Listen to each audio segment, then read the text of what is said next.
Hi friends, welcome to RK knowledge hub. మనము Telangana socio economic outlook 2025కి సంబంధించి ఒక సిరీస్ స్టార్ట్ చేసామండి. దీంట్లో 15 చాప్టర్స్ ఉంటాయి అని చెప్పుకున్నాం. దాంట్లో భాగంగా మనము ఫస్ట్ చాప్టర్ ఓవర్వ్యూ అనే దాన్ని మనము పర్యావలోకనం వీడియోని నిన్న అప్లోడ్ చేసామండి. దానికి సంబంధించి ఈ వీడియో చూసే ముందు ఒకసారి అది చూడండి. దాని తర్వాత ఇవాళ మనకి సెకండ్ టాపిక్ వచ్చేసి స్థూల ఆర్థిక ధోరణులు, మ్యాక్రో ఎకానమిక్ ట్రెండ్స్. దీంట్లో మనకి ముఖ్యంగా కొన్ని టాపిక్స్ ఇవ్వడం జరిగింది. దీనికి సంబంధించి జిఎస్డిపి, మన తెలంగాణకు సంబంధించి జిఎస్డిపి గురించి, అలాగే తలసరి ఆదాయం, పర్ క్యాపిటల్ ఇన్కమ్, రంగాల వారి ధోరణులు, అంటే మనకు 3 రంగాలు ఉంటాయి కదా, ప్రాథమిక, ద్వితీయ, తృతీయ. ఆ సెక్టార్స్ 3 సెక్టార్కి సంబంధించి ఎట్లున్నాయి ట్రెండ్స్ అనేటివి. నెక్స్ట్ ప్రాథమిక, ద్వితీయ, తృతీయ రంగాల యొక్క ఆర్థిక పనితీరుకు సంబంధించి డీటెయిల్గా డిస్కస్ చేస్తాం. నెక్స్ట్ జిల్లాల వారీగా జిఎస్డిపి, పిసిఐ, జిఎస్డిపి తలసరి ఆదాయం ఎలా ఉంది, నెక్స్ట్ ద్రవ్యోల్బణం ఎలా ఉంది తెలంగాణకు సంబంధించి గత సంవత్సరం, ఉపాధికి సంబంధించి ఎల్ఎఫ్పిఆర్ అంటే ఏంటి, డబ్ల్యూపిఆర్ అంటే ఏంటి, యూఆర్ అంటే ఏంటి, ఈ విషయాలని మనము ఈ వీడియోలో డిస్కస్ చేస్తామండి. Okay, let's start the video.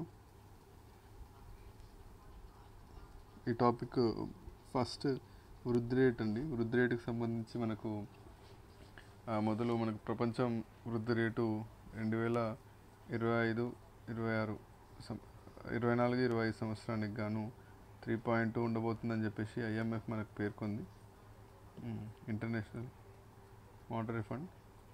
Next భారతదేశానికి సంబంధించి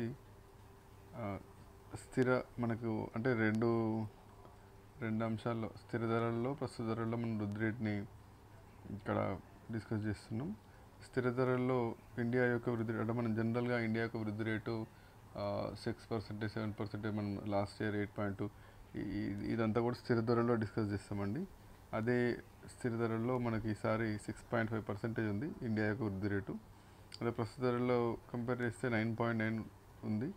అదే తెలంగాణకు సంబంధించి 6.7 ఉంది, అంటే కొంచెం ఇండియా కంటే 0.2% ఎక్కువ ఉంది స్థిర ధరల్లో. అదే విధంగా ప్రస్తుత ధరల్లో కూడా 0.2% ఎక్కువ ఉండి 10.1% ఉంది. నెక్స్ట్ మనకు భారత జీడిపికి తెలంగాణ యొక్క కంట్రిబ్యూషన్ అనేది 4.9% ఉందండి ప్రస్తుతం.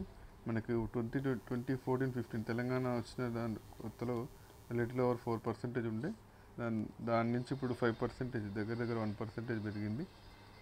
అంటే చాలా మ్యాసివ్ గ్రోత్ అని చెప్పుకోవచ్చు. నెక్స్ట్ జిఎస్డిపికి సంబంధించి ఎట్లా ఉన్నాయి గణాంకాలు అనేది, ప్రస్తుత ధరల్లో ఎట్లా ఉన్నాయి, స్థిర ధరల్లో ఎట్లా ఉన్నాయి గత ఆర్థిక సంవత్సరానికి, ఈ ఆర్థిక సంవత్సరానికి కంపేర్ చేసి చూద్దాం. ఈ అంకాలన్నీ లక్షల కోట్లలో అండి. తెలంగాణ యొక్క GSDP 20 financial year, last financial ఇయర్లో 14.64 లక్షల కోట్లు, 14.64 lakh crores ఉంటే, అది ఈ సంవత్సరానికి 16.12 lakh crores ఉన్నదండి, 16 లక్షల కోట్లు ఉంది. అదేవిధంగా ప్రస్తుత ధరల్లో, స్థిర ధరల్లో తెలంగాణ యొక్క జిఎస్డిపి 7.64 lakh crores ఉంటే, 2025 ఫైనాన్షియల్ ఇయర్కి సంబంధించి 8.16 lakh crores అండి. ఫైనాన్షియల్ ఇయర్ అంటే ఆర్థిక సంవత్సరం అంటే జనరల్గా మనం ఏప్రిల్ నుంచి మార్చ్ వరకు తీసుకుంటాం. అంటే ఇప్పుడు సపోజ్ 2025 ఉందనుకోండి, 2025 ఏప్రిల్ నుంచి 2026 మార్చ్ 31, 2025 ఏప్రిల్ 1 నుంచి 2026 మార్చ్ 31 వరకు మనము ఒక ఫైనాన్షియల్ ఇయర్గా మనం అనుకుంటాం. సో నెక్స్ట్ భారతదేశానికి సంబంధించి ప్రస్తుత ధరల్లో 301 lakh crores ఉంటే, 2024లో ఈ 2025 ఫైనాన్షియల్ సంబంధించి 331 lakh crores అండి. 331 lakh crores అంటే మనకు డాలర్స్లో తీసుకుంటే ఒక $4 trillion. అంటే ఇప్పుడు మనకు డాలర్ కంపేర్ చేస్తే ఒక 82 రూపీస్, 83 చేంజ్ ఉన్నాయి. ఆ లెక్కని చూసుకుంటే 80 × 4, 320, అంటే లిటిల్ ఓవర్ $4 trillion మన ఇండియా ఎకానమీ ఉందండి. చైనా మనం తీసుకుంటే 16 trillion ఉంటుంది, 16 to 17 ఉంటుంది, కొంచెం అంత పర్టికులర్గా. నెక్స్ట్ యూఎక్స్ సంబంధించి 24 to 25 trillion ఉంటాయండి. అంటే మనం ఇప్పటికీ విశ్వగురు ఇట్లా చెప్పుకుంటున్నా కానీ మనము ఎక్కడో అందనంత దూరంలో మనకి చైనా, యుఎస్ ఉన్నాయి. ఇంకా still lot miles to go మనకి. ఓకే, నెక్స్ట్ తలసరి ఆదాయం అండి. తలసరి ఆదాయానికి సంబంధించి అది కూడా మనం ప్రస్తుత ధరలు, స్థిర ధరలు ఎట్లా ఉందనేది ఒకసారి డిస్కస్ చేద్దాం. తెలంగాణకు సంబంధించి 2024 ఫైనాన్షియల్ ఇయర్కి సంబంధించి 3.46 లక్షల కోట్లు, అంటే 3.5 లాక్స్ క్రోర్స్ వరకు ఉంటే అది ఈ సంవత్సరానికి గాను 9.6% గ్రోత్ రేట్తో 3.79 ల్యాక్స్ అయిందండి. 3.8 ల్యాక్స్ నియర్, అంటే 3.8 లక్షల రూపాయలు. అదేవిధంగా స్థిర ధరల్లో చూసుకుంటే మనం 1.77 ల్యాక్ నుంచి, అంటే 1,77,000 రూపాయల నుంచి 1.87 ల్యాక్ రూపీస్, అంటే 1,87,000 రూపాయలు. అంటే ఈ సంవత్సర కాలంలో మనకు 6.2 గ్రోత్ రేట్ అనేది మనకు కనిపించడం జరిగింది. నెక్స్ట్ ఇండియాకి సంబంధించి తీసుకుంటే 1.88 ల్యాక్స్ నుంచి 2.05 ల్యాక్స్, అంటే 1,88,000 రూపాయల నుంచి 2,05,000 రూపాయల వరకు 8.8% గ్రోత్ రేట్ అనేది మనం గమనించవచ్చు. అదే స్థిర ధరల్లో చూస్తే 1,08,000 రూపాయల నుంచి 1,14,000 రూపాయలు, 5.4 గ్రోత్ రేట్ ఉంది లాస్ట్ ఇయర్తో కంపేర్ చేసుకుంటే. తెలంగాణ సంబంధించి, అంటే తెలంగాణ యొక్క పర్ క్యాపిటల్ ఇన్కమ్ ఇండియాతోని ఎంత ఉందనేది గమనిస్తే స్థిర ధరల్లో 1.6 టైమ్స్ ఎక్కువ ఉంటే ఈ ప్రస్తుత ధరల్లో 1.8 టైమ్స్ ఎక్కువ ఉంది. ఇండియా యొక్క PCI తలసరి ఆదాయంతో పోల్చుకుంటే తెలంగాణ యొక్క తలసరి ఆదాయం ఇంత ఎక్కువ ఉందని చెప్పుకోవచ్చు, ఇన్ని టైమ్స్ ఎక్కువ ఉందని చెప్పుకోవచ్చు. అండ్ నెక్స్ట్ మనకి రంగాల వారిగా ధోరణిలో ఒకసారి మనం చూద్దాం. ఈ ఈ చిత్రం ప్రస్తుత ధరల్లో GSVAకి విస్తృత రంగాల సహకారం 2024-25 ఇయర్ తెలంగాణ మరియు అఖిల భారతం all India advanced estimations, second advanced estimations. ఇది primary sector, secondary sector, tertiary sector, ప్రాథమిక రంగం, ద్వితీయ రంగం, తృతీయ రంగాల్లో తెలంగాణ మరియు ఆల్ ఇండియా యొక్క ఎట్లా ఉంది పర్సంటేజ్ అనేది గమనిద్దాం మనం. ఇక్కడ ప్రైమరీ సెక్టార్, ప్రాథమిక రంగం యొక్క వాటా వచ్చేసి 17.3% ఉంది. నెక్స్ట్ ద్వితీయ రంగం యొక్క వాటా 16.4% ఉంది.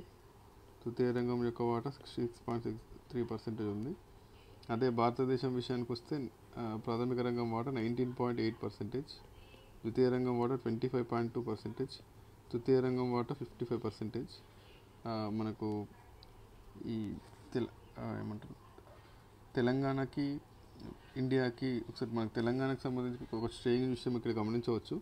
మనకు ప్రాథమిక రంగం అంటే వ్యవసాయ రంగంతో, పారిశ్రామిక రంగంతో పోల్చుకుంటే వ్యవసాయ రంగం యొక్క వాటా మనం ఎక్కువ ఉండడం గమనించవచ్చు.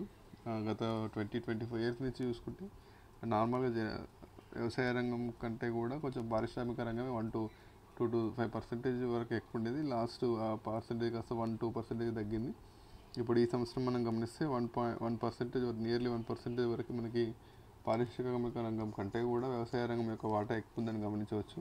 అంటే ప్రభుత్వము వ్యవసాయం, పారిశ్రామిక రంగం సంబంధించి ఇనిషియేటివ్స్ తీసుకొస్తున్నా కూడా అవి అంత మాత్రం అనుకున్నంత మాత్రంలో సఫలం కావట్లేదని చెప్పేసి మనకు తెలుస్తుంది.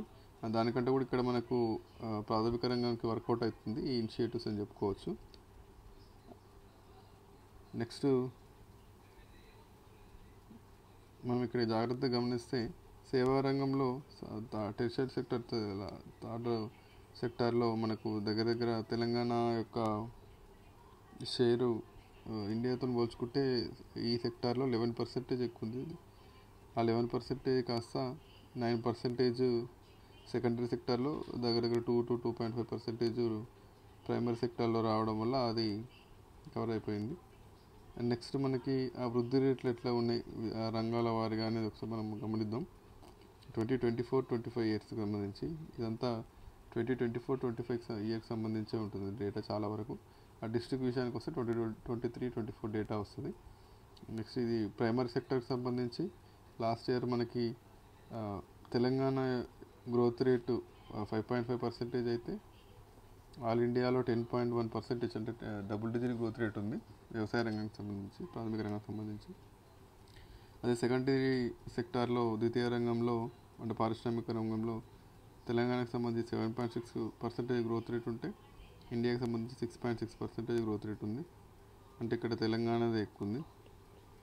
నెక్స్ట్ టెరిషరీ సెక్టార్లో తెలంగాణ 10.9% ఉంటే ఇండియాది 11.9% ఉంటే ఇండియాది 10.7% ఉంది. అంటే 1.2% అనేది మనకు ఇండియాదే, తెలంగాణదే ఎక్కువ ఉందని మనం గమనించవచ్చు. నెక్స్ట్ మనకి రంగాల వారిగా విశ్లేషణ ఒకసారి చూద్దాం. అంటే మనం ఒకసారి ప్రాథమిక రంగం, ద్వితీయ రంగం, తృతీయ రంగం అని చెప్పుకుంటున్నాం కదా, దానికి సంబంధించి ఏముంటాయి దాని లోపల అనేది ఒకసారి మనం జస్ట్ బ్రీఫ్గా మీకు చెప్తాం. ప్రాథమిక రంగానికి సంబంధించి అంటే అది వ్యవసాయ అనుబంధ రంగాలు ఉంటాయి మేజర్గా. వ్యవసాయ అనుబంధ రంగాల్లో పంటలు, పశుసంవర్ధన, మత్స్య, అడవులు, ఇది వ్యవసాయ అనుబంధ రంగాలు. వీటితో పాటు మనకు గనులు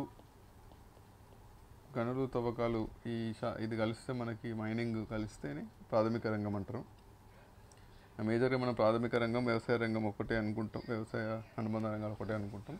కొంచెం తేడా ఏంటంటే గనులు మైనింగ్ కలిపితే మనకు ప్రాథమిక రంగం అంటాం. ద్వితీయ రంగంలో మనకు తయారీ, నిర్మాణం, ఈ రెండు చాలా మేజర్ రోల్ ఉంటాయి. దీంతోపాటు విద్యుత్, గ్యాస్, త్రాగునీరు ఇలాంటివి కూడా మనకు గమనించవచ్చు. తృతీయ రంగంలో 6 మేజర్ అంశాలు ఉంటాయి. ఒకటి రియల్ ఎస్టేటు, సెకండ్ది వ్యాపారం, మరమ్మతులు, హోటల్ అండ్ రెస్టారెంట్స్, థర్డ్ది రవాణా, నిల్వ, కమ్యూనికేషన్, ఫోర్త్ వన్ ఆర్థిక సేవలు, ఫిఫ్త్ వన్ పరిపాలన, ప్రజా పరిపాలన, అడ్మినిస్ట్రేషన్ అంటారు, సిక్స్త్ వన్ ఇతర సేవలు. నెక్స్ట్ మనము 3 రంగాల వారిగా ఎట్లా ఉంది వాటి డివిజన్ అనేది ఒకసారి గమనిద్దాం.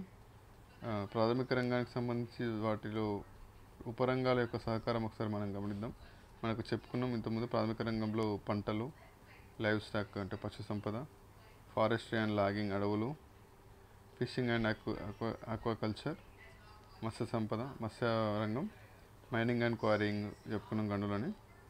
వీటికి సంబంధించి మనకు క్రాప్స్కు సంబంధించి ఇక్కడ మనకి దాదాపు క్రాప్స్ ప్రతి టైం చూసుకున్నా కూడా క్రాప్స్ ఇంతకు ముందు మనకు సగం కంటే ఎక్కువ ఉండేది. ఈ ప్రాథమిక రంగంలో వాటా 50% కంటే క్రాప్స్ ఎక్కువ ఉండేది. రాను ఈ క్రాప్స్ యొక్క వాటా తగ్గుతూ లైవ్ స్టాక్ యొక్క వాటా పెరుగుతూ ఉంది. ఇక్కడ మనకు క్రాప్స్ యొక్క వాటా 41.6% ఉంది ఈ ఇయర్. లైవ్ స్టాక్ పశు సంపద యొక్క వాటా 40.1% ఉంది. నెక్స్ట్ మనకు third forestry and logging 2.3%, fishing and aquaculture 2.7%. మామూలుగా మనం ఏ ఇయర్ చూసుకున్నా వీటిలో 2% ఉంటాయండి. ఇంతే 2.2 నుంచి 3% మధ్య వేరీ అవుతూ ఉంటాయి. వీటితో పోల్చుకుంటే ఇవన్నీ మనకు 86.7% ఉంటే మిగతా 13.3% అనేది మైనింగ్ అండ్ క్వారీయింగ్ ఉంది. జాగ్రత్తగా గుర్తుపెట్టుకోవాలండి. ఇవి చూస్తూ ప్రస్తుతం ఇప్పుడు మీరు ఈ వీడియో చూస్తుంటే వస్తున్నట్టు అనిపిస్తుంటాయి, మళ్ళీ ఒక 1 hour, half an hour next time చూసేటప్పుడు మళ్ళీ కొత్తగానే అనిపిస్తుంటాయి. కొంచెం జాగ్రత్తగా గమనించాలి ఈ గణాంకాలు. ట్రెండ్స్ అయితే ఇట్లనే ఉంటాయండి. దాదాపు ఘనంగా ఒక 80% ప్రతిసారి కూడా 80% కంటే ఎక్కువ మనకి క్రాప్స్, లైవ్ స్టాకే ఉంటుంది మనం ప్రతిసారి గమనిస్తే. నెక్స్ట్ ద్వితీయ రంగం అండి. ద్వితీయ రంగానికి సంబంధించి మనము ముఖ్యంగా తయారీ రంగం, నిర్మాణ రంగం, electricity, gas, water supply and other utility services అని మనం చెప్పుకున్నాం. మేజర్గా ఇంతకుముందే చెప్పుకున్నాం మనము కన్స్ట్రక్షన్, మ్యానుఫ్యాక్చరింగ్ సంబంధించి ఎక్కువ ఉంటుందని చెప్పేసి. మనకు మ్యానుఫ్యాక్చరింగ్ సంబంధించి సగం కంటే ఎక్కువ 54.3% ఉంటే కన్స్ట్రక్షన్ సంబంధించి 33.2% అనేది షేర్ ఉండడం జరిగింది. మిగతా 12.5% మనం చెప్పుకున్నట్టు ఎలక్ట్రిసిటీ, గ్యాస్ ఎక్సెట్రా.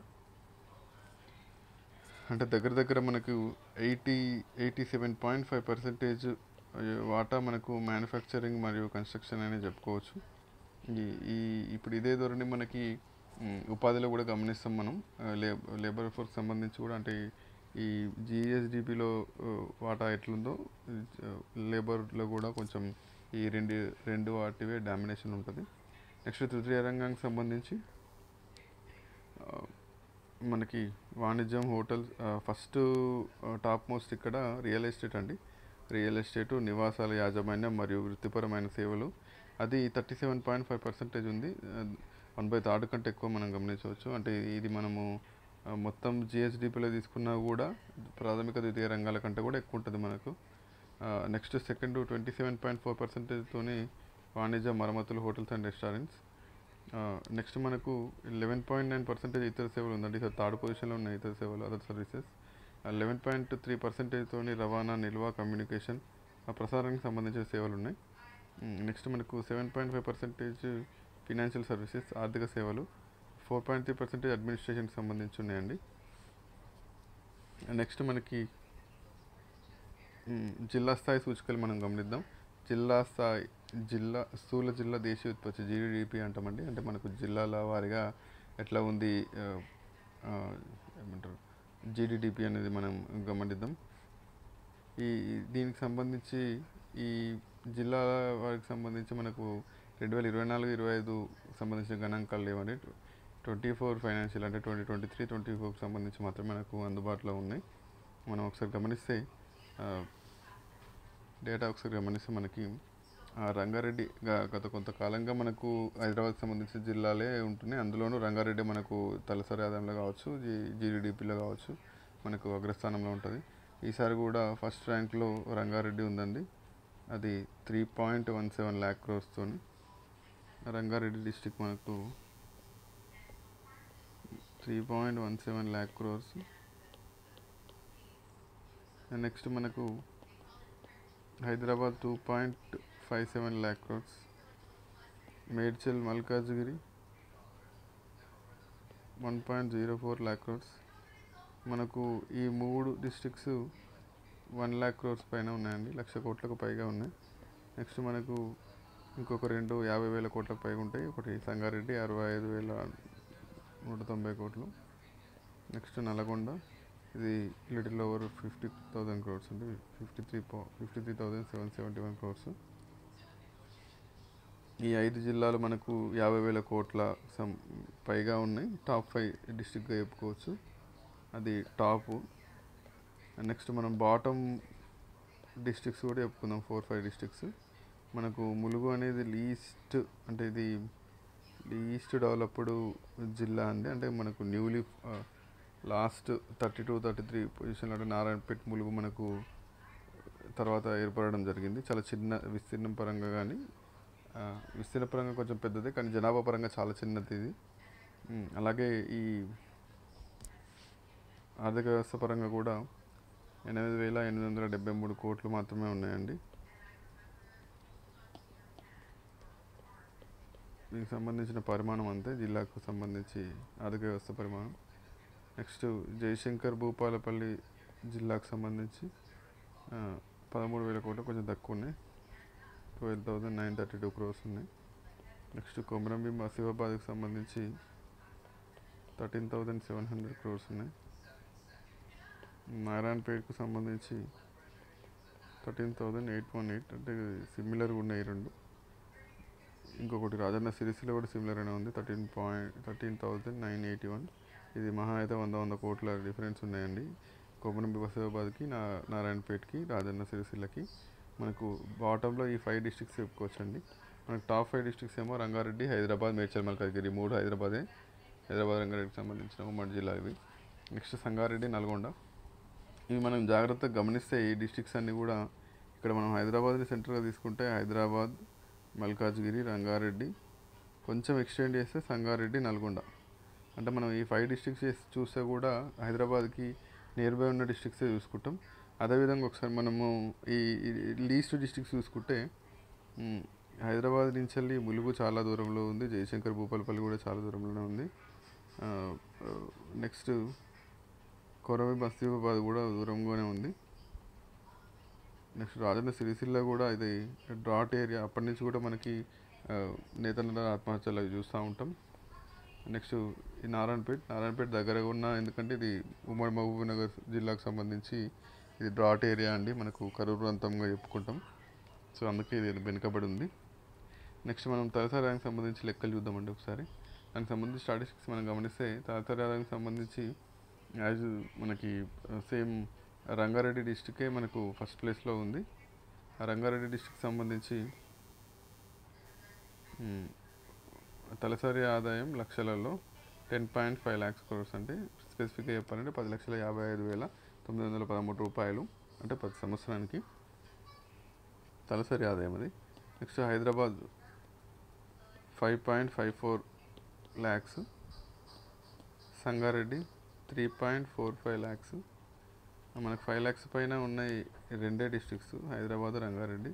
తర్వాత 3 lakhs పైన సంగారెడ్డి, మేడ్చల్, మల్కాజ్గిరి 3.43 lakhs, భద్రాద్రి కొత్తగూడెం 3.21 lakhs. ఈ 3 డిస్ట్రిక్ట్స్ వస్తున్నాయండి. అసలు యాక్చువల్గా మనకు ఈ 2 డిస్ట్రిక్ట్స్ తప్పించి మన తలసరి ఆదాయం, రాష్ట్ర తలసరి ఆదాయం 3.8 lakhs, 3.8 లక్షల కంటే కూడా అన్నీ తక్కువనే ఉన్నాయి. మరి మిగతా 31 జిల్లాలు కూడా మనకు సగటు తలసరి ఆదాయం కంటే తక్కువనే ఉన్నాయి. అంటే మనం గమనించవచ్చు తలసరి ఆదాయం పరంగా మనకి ఎలాంటి అసమానతలు ఉన్నాయో. లాస్ట్ 5 డిస్ట్రిక్ట్స్ మనం చెప్పుకుందాం. ఇప్పుడు టాప్ 5 డిస్ట్రిక్ట్స్ చెప్పుకున్నాం. నెక్స్ట్ బాటమ్ 5 డిస్ట్రిక్ట్స్ కూడా ఒకసారి మనం గమనిద్దాం. బాటమ్ డిస్ట్రిక్ట్ అనేది వికారాబాద్ అండి. వికారాబాద్ 1.98 lakhs లక్షలు.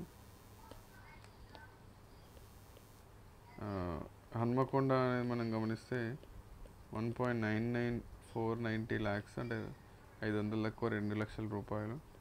నెక్స్ట్ జగిత్యాల్ 2.05 2,05,000.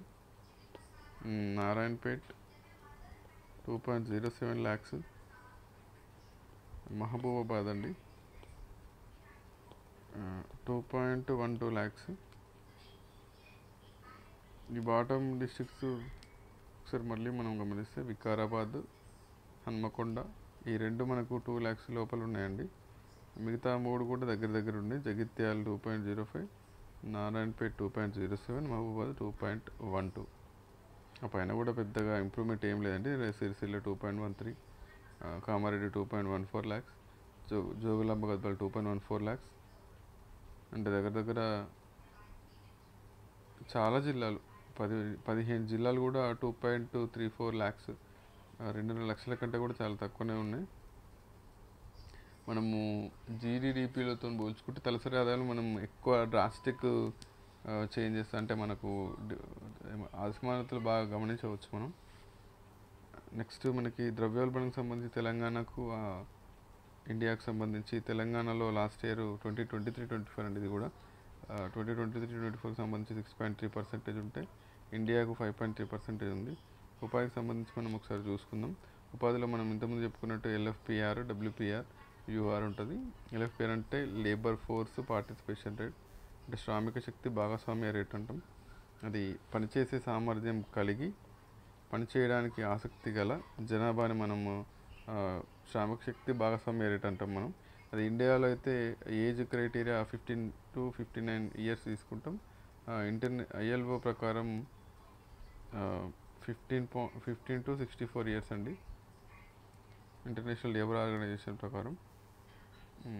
నెక్స్ట్ వచ్చేసి డబ్ల్యూపిఆర్, వర్కర్ పాపులేషన్ రేషియో, కార్మిక జనాభా నిష్పత్తి అంటాం. అంటే పనిచేసే సామర్థ్యం కలిగి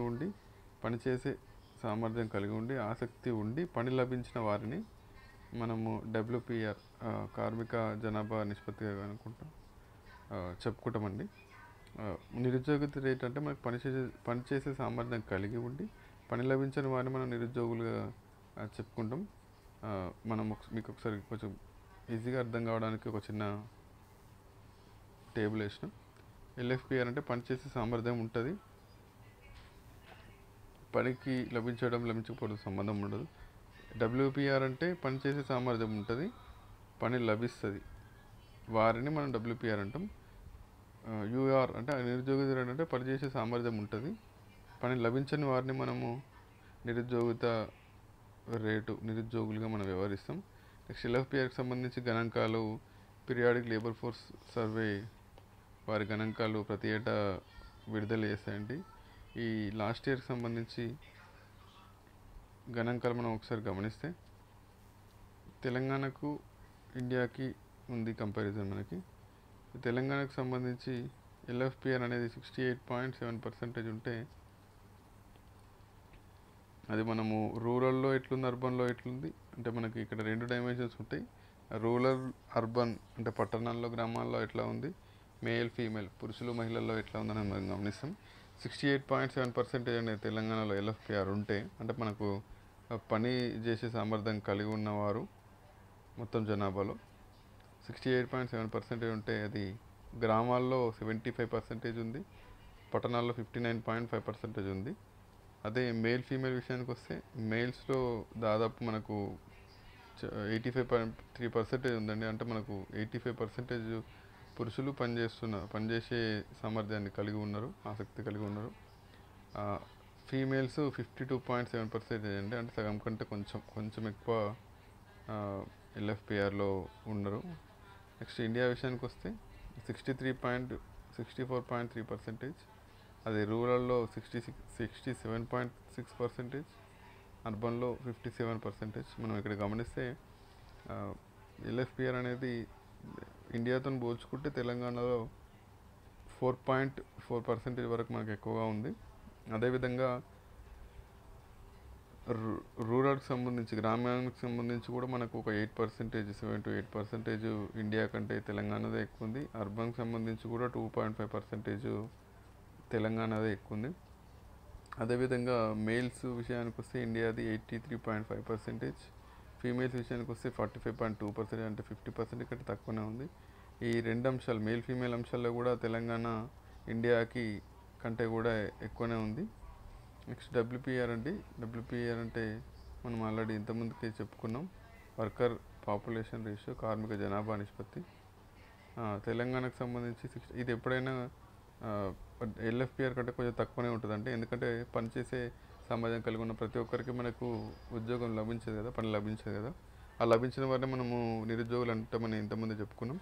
65.2% అనేది 68.7% ఎల్ఎఫ్పిఆర్ తెలంగాణలో ఉంటే అది డబ్ల్యూపీఆర్ 65.2% అయింది. అంటే ఒక 3.5% వరకు తగ్గింది. అంటే అట్లా చెప్పుకోలేము, మనకు పర్సంటేజ్ కొంచెం ఎక్కువనే ఉంటుంది. అంటే నిరుద్యోగ పర్సంటేజ్ కూడా కొంచెం ఎక్కువనే ఉంటుంది.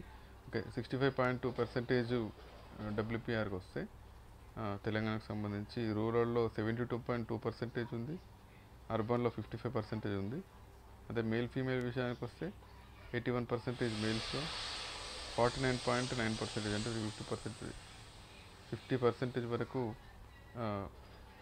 ఫీమేల్స్ డబ్ల్యూపీఆర్లో భాగంగా ఉన్నారు తెలంగాణకు సంబంధించి. అదే ఇండియాకి సంబంధించి 62.1% ఉంటాయి, రూరల్కి సంబంధించి 65.7%, అర్బన్కి సంబంధించి 53.4% ఉన్నారు. నెక్స్ట్ మేల్ ఫీమేల్ విషయానికి వస్తే 80.6% ఉన్నారు మెయిల్లో డబ్ల్యూపీఆర్, ఫీమేల్ 43.7% ఉన్నారు. అంటే మనకి అన్ని అంశాల్లో దాదాపు మనకు ఇక్కడ అన్ని అంశాల్లో తెలంగాణ అనేది క్లీన్ స్వీప్ చేసిందండి. రూరల్, అర్బన్ తీసుకున్నా, నెక్స్ట్ అర్బన్ కొంచెం నియరెస్ట్గా ఉంది, రూరల్ తీసుకున్నా, అర్బన్ తీసుకున్నా, మేల్ తీసుకున్నా, ఫీమేల్ తీసుకున్నా. ఇంకా ఫీమేల్లో అయితే దాదాపు 6%, చాలా ఎక్కువ మార్జిన్ ఉంది తెలంగాణకు ఇండియాకు సంబంధించి. నెక్స్ట్ మనము అన్ఎంప్లాయ్మెంట్ రేట్ చూద్దామండి. నిరుద్యోగిత రేటు తెలంగాణకు సంబంధించి, ఇండియాకు సంబంధించి ఇంపార్టెంట్ ఇది. తెలంగాణకు సంబంధించి గత సంవత్సరం 5.1% నిరుద్యోగిత రేటు ఉందండి. అదే ఇండియాకు సంబంధించి 3.5% ఉంది. అంటే మనకు ఇంతకుముందు చూసుకున్నట్టు ఎల్ఎఫ్పిఆర్లో, డబ్ల్యూపీఆర్లో మనకి తెలంగాణకు సంబంధించి పర్సంటేజ్ ఎక్కువ ఉన్నా కానీ మళ్ళీ ఇక్కడ నిరుద్యోగిత రేటుకు సంబంధించి కూడా మనకు తెలంగాణకే ఎక్కువ ఉండడం మనకు గమనార్హం. ఎందుకంటే అది నార్మల్గా అయితే అక్కడ ఎక్కువ ఉంటే ఇక్కడ కొంచెం తక్కువ ఉంటుందని మనం అనుకుంటాం, కానీ ఇక్కడ తెలంగాణకు సంబంధించి ఎక్కువ ఉంది. అది రూరల్, అర్బన్, మేల్, ఫీమేల్ చూసుకుందాం. తెలంగాణకు సంబంధించి నిరుద్యోగిత రేటు 5.1 ఉంటే అది రూరల్లో 3.8% ఉంది, అర్బన్లో 7.6% ఉంది. అంటే గ్రామాల్లో కంటే పట్టణాల్లో నిరుద్యోగిత రేటు డబుల్ ఉంది. మామూలుగా అయితే మనం పల్లెల్ని వదిలి పట్టణాలకు పోతున్నాం అంటే దాంట్లో ఉపాధి అనేది ఫస్ట్ వచ్చే అంశం, కానీ ఇక్కడ గ్రామాల్లో కంటే కూడా పట్టణాల్లోనే నిరుద్యోగిత రేట్ ఎక్కువ ఉంది. అదే మెయిల్కి వస్తే 5.5% ఉంది, ఫీమేల్కి వస్తే 5.3% ఉంది. ఇండియా విషయానికి వస్తే 3.5% టోటల్ ఉంటే రూరల్లో 2.8% ఉంది, అర్బన్లో 5.4% ఉంది. అంటే ఇది కూడా నియర్లీ డబుల్ ఉంది. అది మెయిల్ విషయానికి వస్తే 3.5% ఉంటే ఫీమేల్ విషయానికి వస్తే 3.4% ఉంది. అంటే దాదాపు ఈక్వల్గా ఉంది. ఓకే అండి, మనకి ఇవాళ టాపిక్ కంప్లీట్ అయిపోయింది ఫ్రెండ్స్. నెక్స్ట్ వీడియోలో మనము థర్డ్ టాపిక్ మనం చూస్తాం. Thank you friends.